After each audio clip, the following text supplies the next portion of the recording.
Kaizen, as what I said just now, is proven, tested, practical, and relevant. Hello, and welcome to Kaizen Institute's 40th Anniversary Leadership Series. As we celebrate 4 decades of advancing Kaizen, also known as continuous improvement, we are proud to spotlight leaders who don't just speak Kaizen, but live it. For them, it's not a corporate slogan, but a daily discipline grounded in people-first leadership, humility, and transformations. Today, I'm deeply honored to be joined by 2 such leaders, Mr. Seah Ming, Chairman of SMRT, and Mr. Ngien Hoon, Group CEO. This wasn't always the case. Between 2016 and 2018, SMRT faced one of its most difficult periods, plagued by major train disruptions, fines, and public dissatisfactions. But rather than opt for cosmetic changes, its leaders took a bold, value-led path, rebuilding trust and systems through Kaizen. Under their stewardship, SMRT has undergone a remarkable journey, from crisis to a culture of excellence. Their leadership illustrates how Kaizen, when embraced at the top, becomes more than a tool. It becomes a compass that shapes systems, builds trust, and strengthens institutions. Notably, SMRT Trains was Singapore's sole representative at the 2023 Global Kaizen Award in Lisbon, Portugal.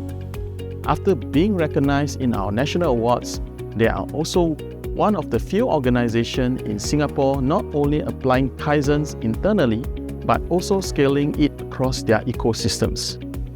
Through initiatives like Queen Bee Kaizen program, where they mentor and uplift their supplier to raise safety and reliability and performance standards.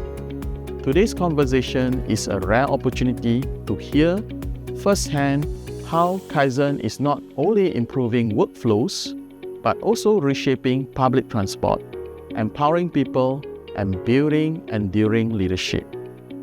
Thank you both for taking time for the conversations. Let's start with Mr. Seah. Mr. Seah, you made headlines in 2017 when you stepped down from your role as CEO of Pavilion Energy to fully focus on SMRT. That was a bold and unconventional move. What was the driving decisions? And looking back, what did you feel the most urgent attention at that point in time? I always believe country before self. So when Temasek and Mr. Kor asked me to lead SMRT as chairman, I think about it, of course, but I accepted it without much hesitation. After the Bishan tunnel flooding incident, it's quite clear that we needed a fundamental transformation for culture, safety, and reliability. And what is that all about? So I think we can bring in a new concept, a well-tested and proven concept called Kaizen.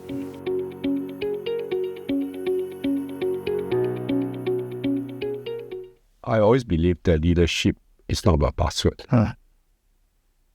Leadership is about what you bring the best for the organization. And I think that we do also always talk about steward leadership. In leadership, you need to make sure that you care for people. You bring out the best for the people. And people are willing to do something good for the company. And everybody wants to feel that they're responsible for the success of the company. That's the leadership all about. Kaizen, as what I said just now, is proven, tested, practical, and relevant.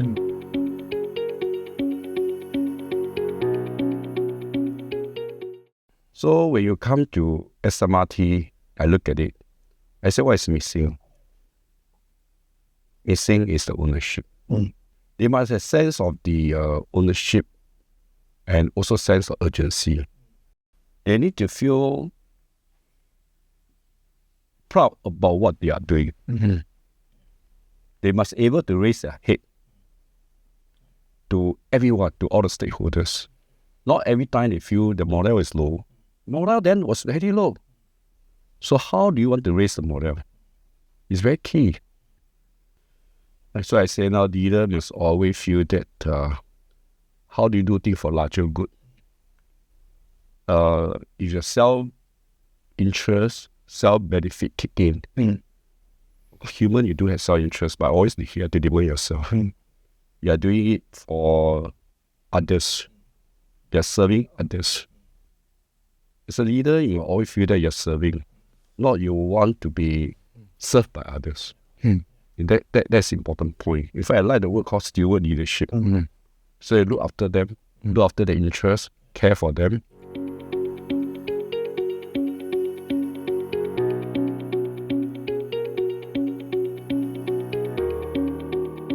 Yeah, because Kaizen start with me, that means personal ownership. I thought ownership, but really it's personal ownership.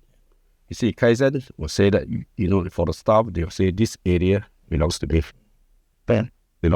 Got personal ownership. Then you got team Kaizen, then you got team ownership. Then you got system Kaizen, then you got system ownership. So it start with me means start with personal ownership. Let me emphasize that everyone, every members from the board, management, to every employee, they must feel that they are responsible for the success of the company. Not one single person, but everyone.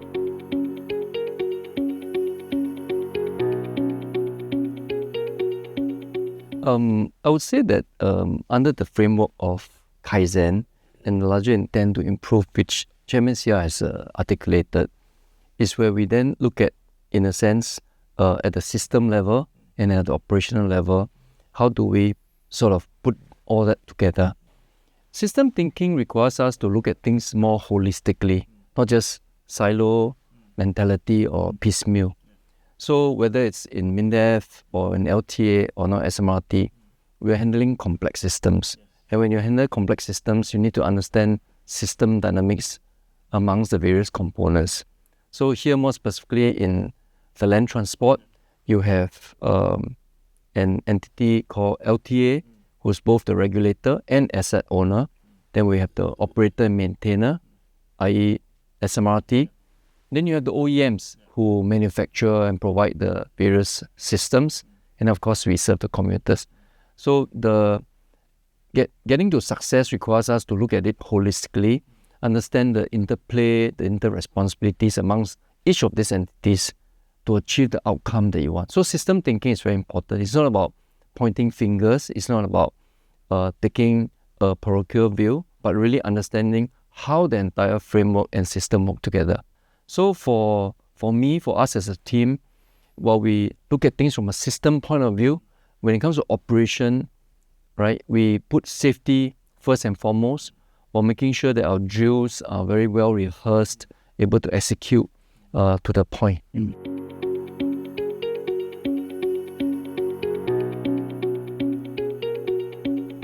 So you started with you care for them. When they raise question to them, you don't get anxious or you don't get agitated. You just be cool. You need to be cool. Listen to them clearly, listen to them warmly, and listen to them with a good intention. They know. They can read you. Yes. That's how I see it. So you don't go and criticize them.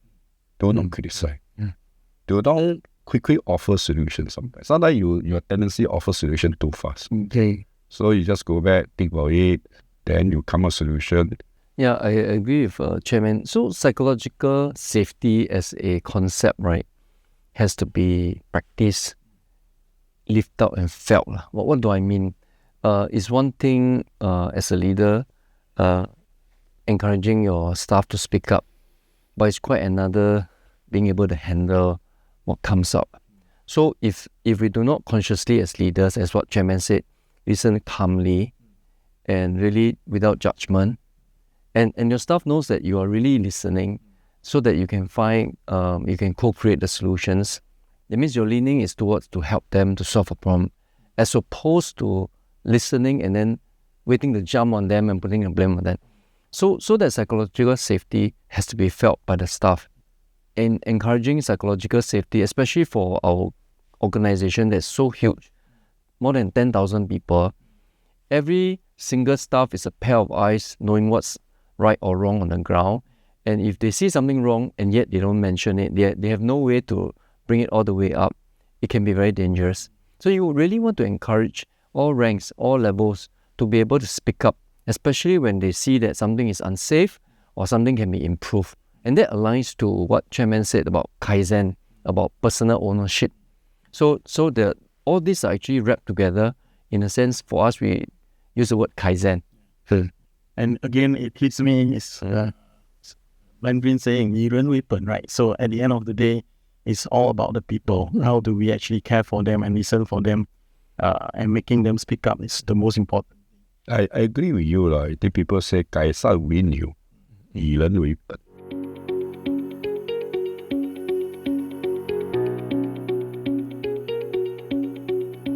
I think I would say that first and foremost, humans are important and they will always remain most important. And in fact, I'll try to draw a similarity between what we did in FairPrice for operational supply chain management and also here trains as well. Common to both is about situational awareness. In the case of supply chain in FairPrice, you want to know when the food that you've ordered from overseas are coming from overseas, many countries into Singapore, where they are in the warehouse, how do you distribute them on time, on target to the various retail stores where people can buy them. Now, if you have a digital means of giving that clarity to your people in a operation control center, they'll know exactly if the flow is smooth, failing which they can then react. For instance, if you realize that one of the retail store there's a rush for food and food is running out fast and you want to prevent panic buying, you'll quickly direct supply vehicles from the warehouse to push it out and thereby calming the population down. So that visibility at the command center is for that purpose. But ultimately, the leader, the team makes the decision, respond. Now, similarly in trains, to the credit of the trains team, by the time I joined SMRT, they have done quite a lot already. First, in all our command center, we do have a digital twin, so to speak. We know exactly where the trains are. But prior to me joining SMRT, there was already an effort using AI to have a mirror of this whole system, because we cannot have one where we plug systems in and then introduce cyber risk. So SMRT has actually derived a project called Overwatch that duplicates that digital image. And from there, our team has been able to, each time whenever there's a disruption, respond very proactively. Again, the concept, the intent is the same. Understanding the situation, knowing where the trains are, knowing where hotspots are, so that you can actually divert resources to bear to support that same spot. So I think this is the understanding. In a way, this is how you normally run operations in the digital world. But at the end of the day, digital or AI augments the human brain. It doesn't take away. So you still need a very capable, experienced and trained leader to run operations. I just want to add that we have enhanced our engineering capability by manifold, in fact by threefold. You look at our substrate in engineering substrate in 2017, it's about 200. Today we have about almost close to 700.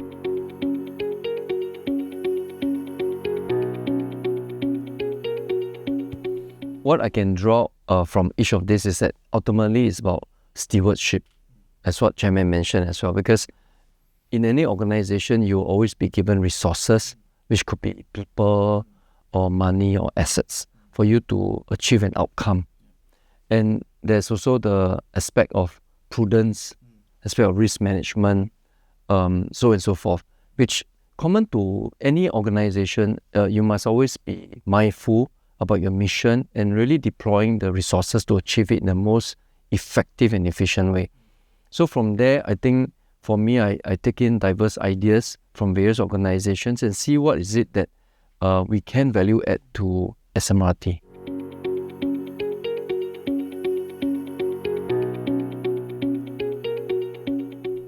Gemba Walk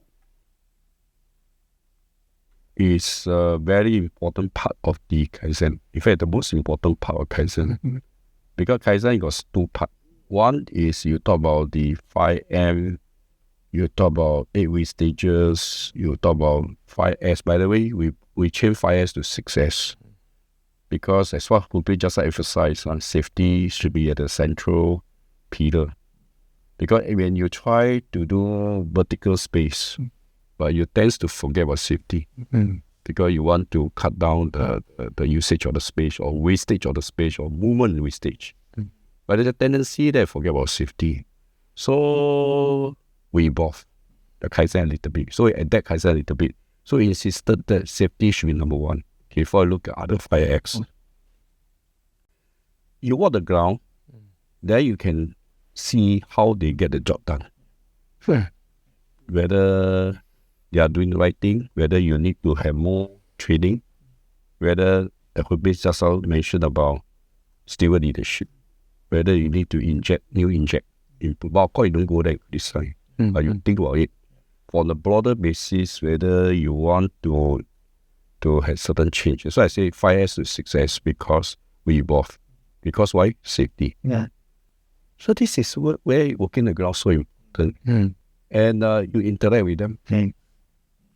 And they feel that you engage them, you feel that you're part of them. Yeah. It's a team. Working the ground means that Hoon and me, whether on the board, whether the management, we are one team.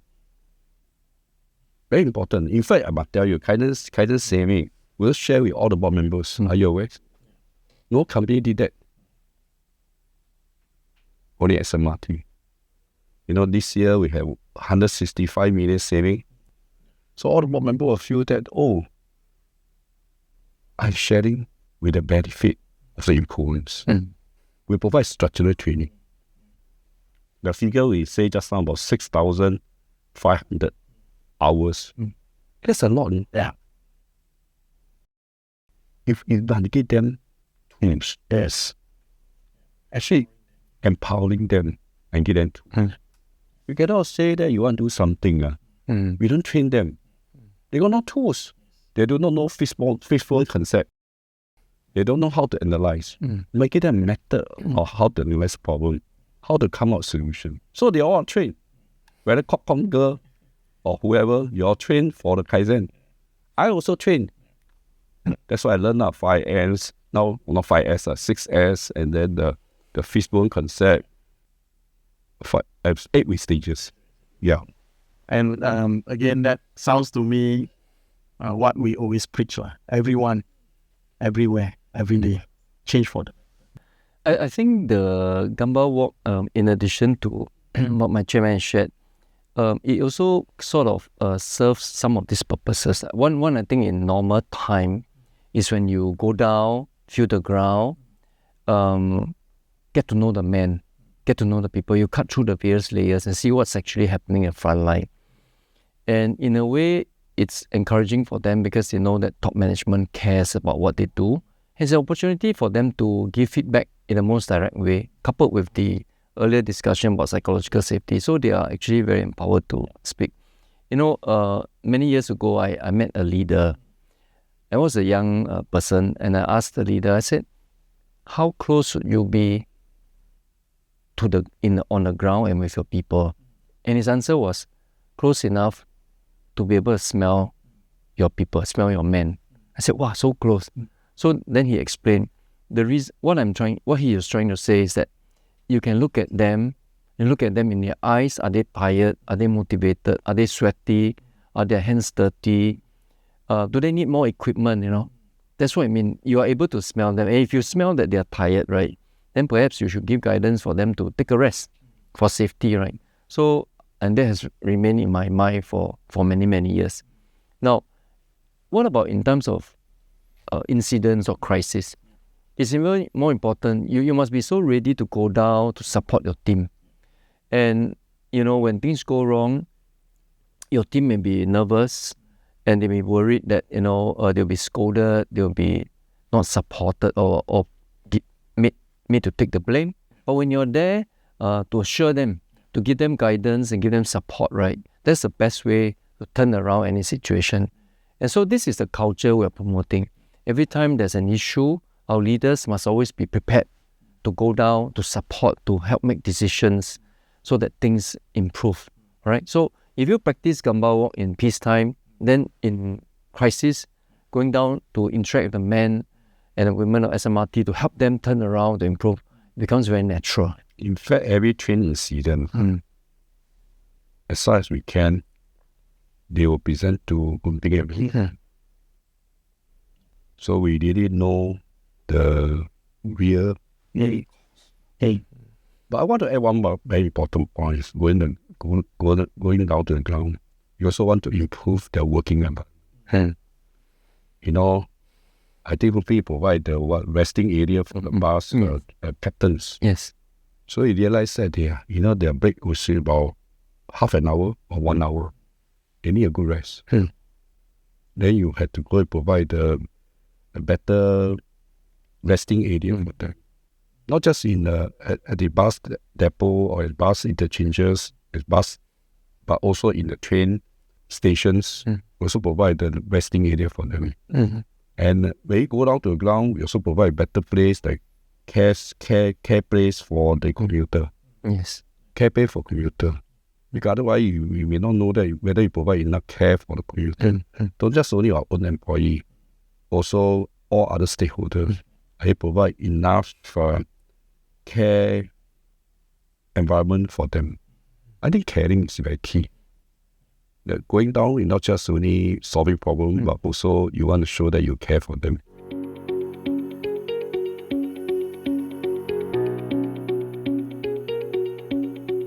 Say company success, not just operational, business, and financial performance. More than that, company success is: are you happy? Do you have the happy people? Do your people feel responsible for the success of the company? Do your people work together as a team? Just how you use so-called Elon weapon. So success must not just be, something like operation, business, and financial performance. But people themselves, are they happy? Do they feel proud about company? In fact, we got this my SMRT. We got this slogan, my SMRT. So they feel that this is my SMRT. When they go home, they tell their family members, I'm very proud working at SMRT. That will be a true success. Thank you. I would say that actually, whether it's in ancient times or now or future in a more AI-enabled world, right? There's one thing that will always remain common, which is what I call the leadership presence, the human perspective. I think we have to recognize that every single organization, whether it's public or private or commercial, right, they're all made up of people. Unless, of course, you argue that your company is just pure AI, but even then there are people behind there maintaining it and various other tasks. If you stretch the argument further, if you're running a restaurant or bank or anything else, ultimately they are your staff who are there. And I think it's useful and important to go forward and see what they need. As Chairman said, you go there and see if their work conditions are okay. Do they need any support? And that you cannot replace by just typing them an email from afar.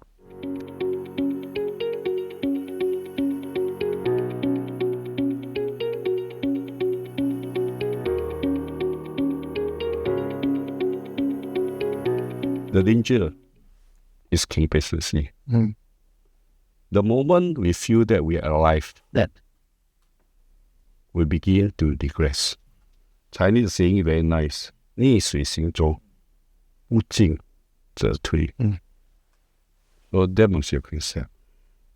Of course, you look at the train incident up and down. because as the age of the train getting older,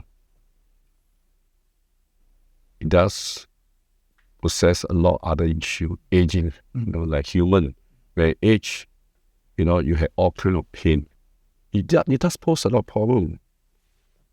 But key thing is we keep going, we keep improve. We might always remember that we cannot stop improvement.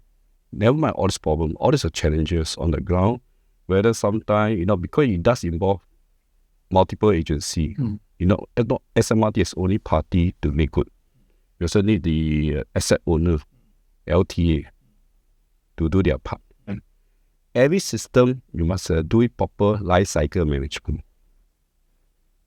And when there's no proper life cycle management in place, there will be a hell lot of challenges. If you look at Japan, they changed the high-speed rail after 15 years.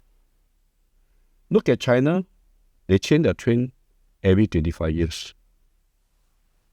Now, the question we should ask, how about Singapore? Yeah. There's a lesson we need to learn. But let's put that aside first. I think that we must keep going, keep doing things better, and do our very best to support the country. Thank you. I agree with Chairman. I think we must always never be complacent, must always be watchful. Now, I think to lend some context, even for North-South, East-West line, was 6 of the major systems have been upgraded, and I was personally involved in this together with Chairman because I was then CEO of LTA. There are a couple of things that have not fully completed. For instance, the trains are still old. It's only until end of this month, September 2025, that we'll be phasing out all the old trains, each of which are about 38 or more years old. Also on board the viaduct, there are also components what we call ballast. These are also 38 years old, so they are also requiring to be changed. And there are also power systems within all our stations.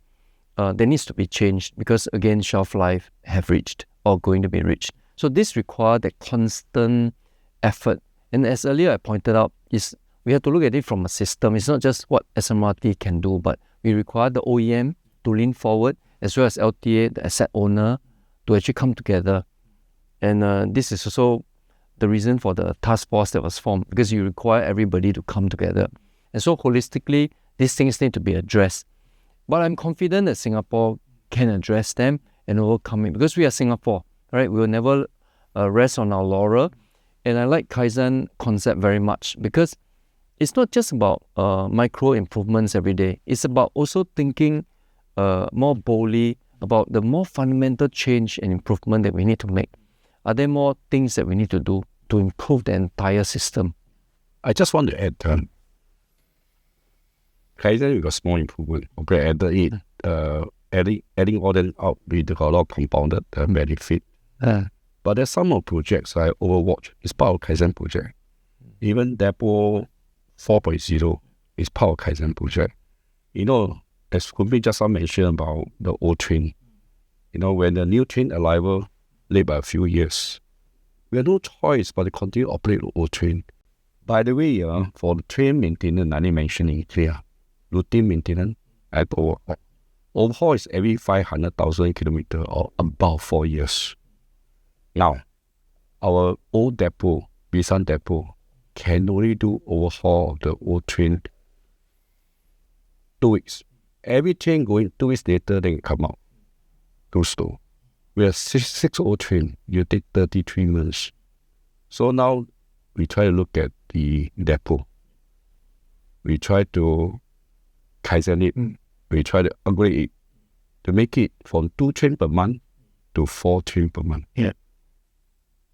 That is area for improvement. The crisis means something. But I learned from the crisis that to use a Kaizen method to see what area you need to improve. That basically is a system Kaizen. You see, each individual do their best, come out with a solution. But company as a whole also need Kaizen it. By the way, since we've been mentioned about digital and AI, every morning when we launch the first train, in by AI, not human decision, which are second train to be launched also by AI, based on their past failure rate based on the type of quality material done and based on the train condition. It's not so straightforward. It's not by human judgment, by AI. So this area of improvement too. The other thing is, we are just recently just restructured SMRT. Last year, I think get it approved by MOT that we structure ourselves into 2 engines. Engine A is SMRT train, SMRT bus. So a dedicated team to do that. Then engine B is all the, I don't call commercial, but non-fair, including engineering capability. So we do need a engineering innovation hub to support engineering, to do things better. Remember just I mentioned to you, engineering from 200 to 700. But you need to pull it out because otherwise every day it is solving the daily problem. They are not focused to build solid engineering capability. We need that. So last year we get it approved by MOT. Now we are structured into engineering. This is a big improvement for SMRT. You ask me personally, I feel much better now. And for the viewers out there, this is when you actually improve the ecosystem. That's right. To support the changes that you are making. That's right. Urbanization. And also something that I caught what the two of you shared is a lot of people out there, they have a misconception that Kaizen is small little improvement. But in reality, Kaizen is about small incremental improvement plus system changes. And what within Kaizen Institute, we always say you also need to have breakthroughs improvement. That's right. So I really love to continue, but in the interest of time, last question.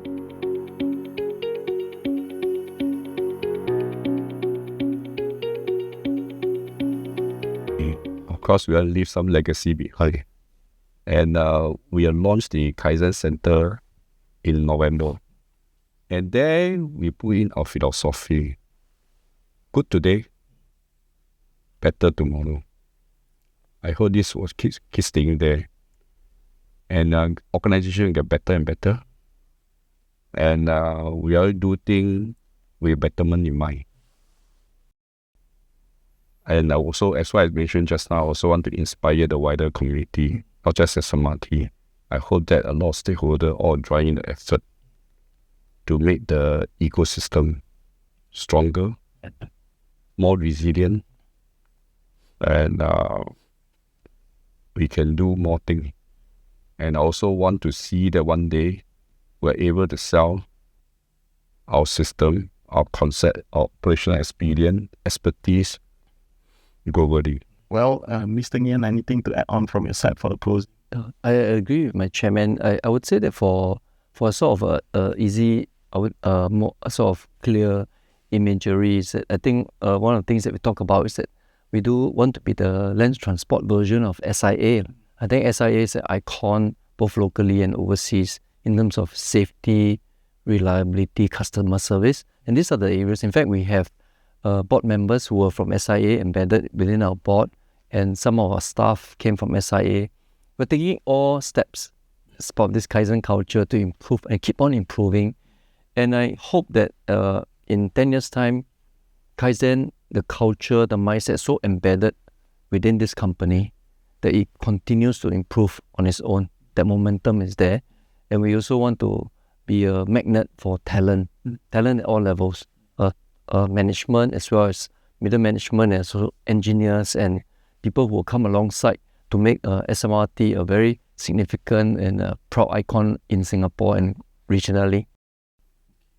Thank you, Mr. Seah. Thank you. Your leadership show us Kaizen is not just about improving what's broken. It is about elevating even what works. SMRT's transformation from crisis to global benchmark proves that resilience, discipline, and walking the ground still matters. But perhaps most importantly, it reminds us that Kaizen journey doesn't end with a number. Even after crossing 1 million NKPF milestone, your team continue to treat every disruption as an opportunity to listen, learn, and lead. In doing so, SMRT doesn't just move people across Singapore, it also moves a needle of what citizens expect from public institutions: transparency, courage, and a culture of continuous betterment. On behalf of Kaizen Institute, thank you for inspiring us to lead not from the boardroom, but from the ground, from the heart, and from unwavering purposes. Thank you. Thank you. Thank you. Thank you.